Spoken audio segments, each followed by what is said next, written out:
ప్రస్తుతం ఫిల్మ్ ఇండస్ట్రీలో hot topic గా మారిన న్యూస్ ఏంటంటే అది సర్దార్ గబ్బర్ సింగ్ మూవీనే. ఈ మూవీకి సంబంధించిన రిలీజ్ త్వరలోనే ఉండడంతో ప్రస్తుతం ఈ చిత్ర షూటింగ్ ని శరవేగంగా జరుపుకుంటుంది.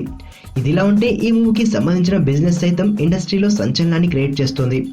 ఇప్పటికీ 80 కోట్లకు మించి ఈ మూవీ బిజినెస్ ని చేసుకుందని అంటున్నారు.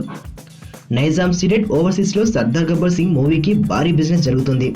దీంతో డిస్ట్రిబ్యూటర్స్ ఎంత రేటుకైనా సరే ఈ మూవీని కొనాలని చూస్తున్నారు. ఇటువంటి సమయంలో సిడెడ్ కి చెందిన ప్రముఖ డిస్ట్రిబ్యూటర్ ఈ మూవీ డిస్ట్రిబ్యూషన్ నుంచి తప్పుకుంటున్నారు.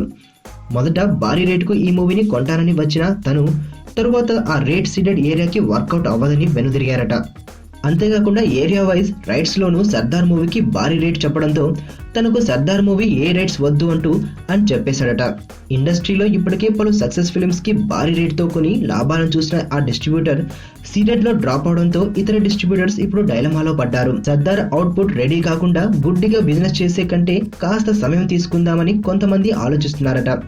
మొత్తంగా సీడెడ్ లో సర్దార్ గబ్బర్ సింగ్ కి ఎంత డిమాండ్ ఉందో ఇప్పుడు అదే విధంగా చాలా మంది సైతం ఈ మూవీపై భారీ అనుమానాలే పెట్టుకోవడంతో ఇది చర్చనీయాంశంగా మారింది.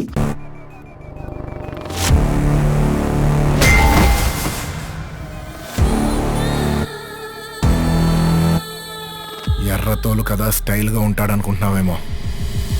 Mass ఊర్రా mass.